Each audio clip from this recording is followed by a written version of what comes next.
Exhort one another every day. You know why it says every day? Because you're being lied to every day. You are. Your flesh is lying to you. The world is lying to you. The devil's lying to you. Andy Naselli's message.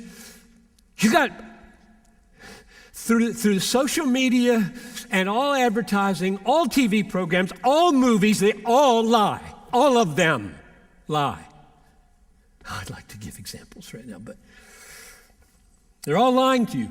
Every day they're lying to you. So it's no accident that verse 13 says, exhort one another every day.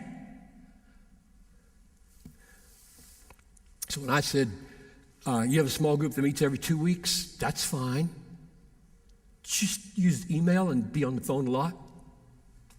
In other words, the pocket gatherings of weekly or bi-weekly are to establish relationships that get this thing going for every day. You think you don't need this every day. You don't know what you're up against. I'm so thankful for email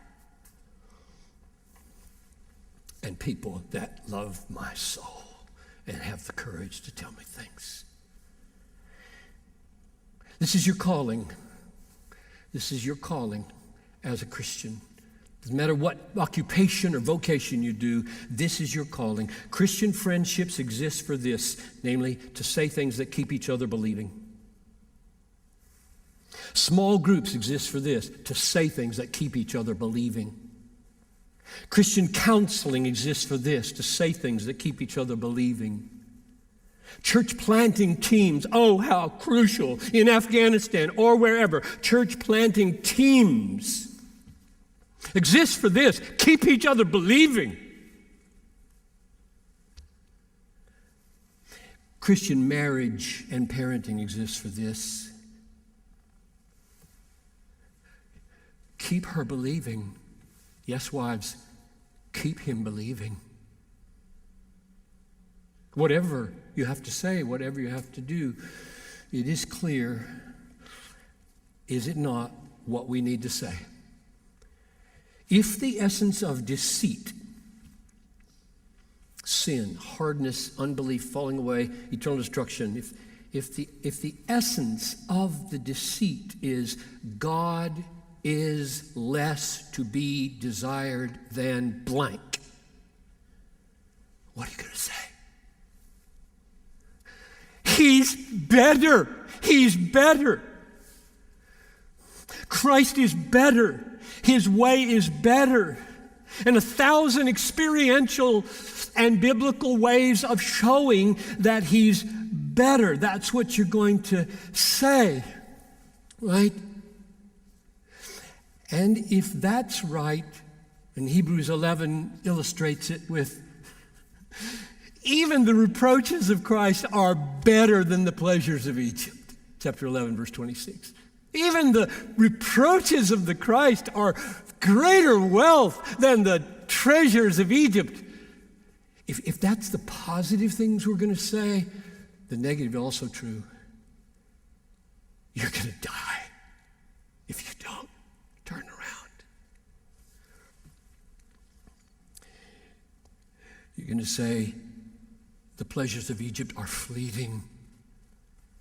Don't go there. You will perish in the Red Sea. If you go there, you'll die in the wilderness. If you go there, and we will warn them. I have a letter here. This is sent to me. I love to save letters.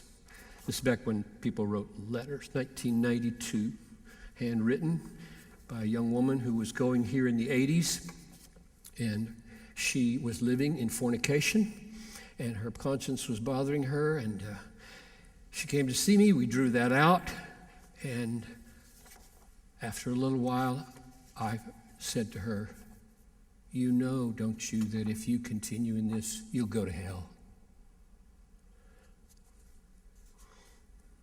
Here's what she wrote 7 years later. 1985, so this was written in 92, 1985.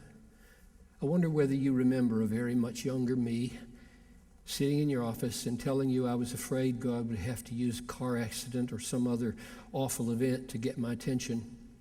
You pointed out that the consequences of my deliberate choice to continue sinning would be nothing short of hell itself.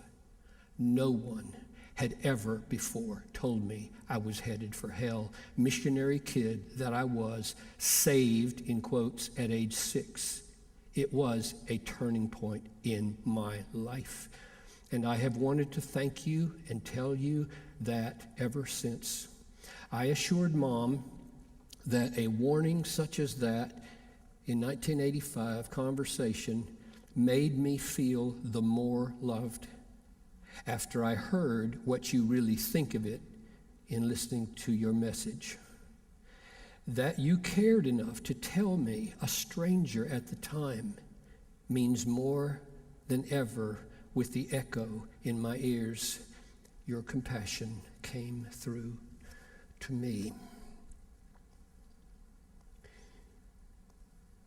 You say he's better, and you say, if you don't turn and fight this, you're going to perish. You say that to your roommate. You say it to your child.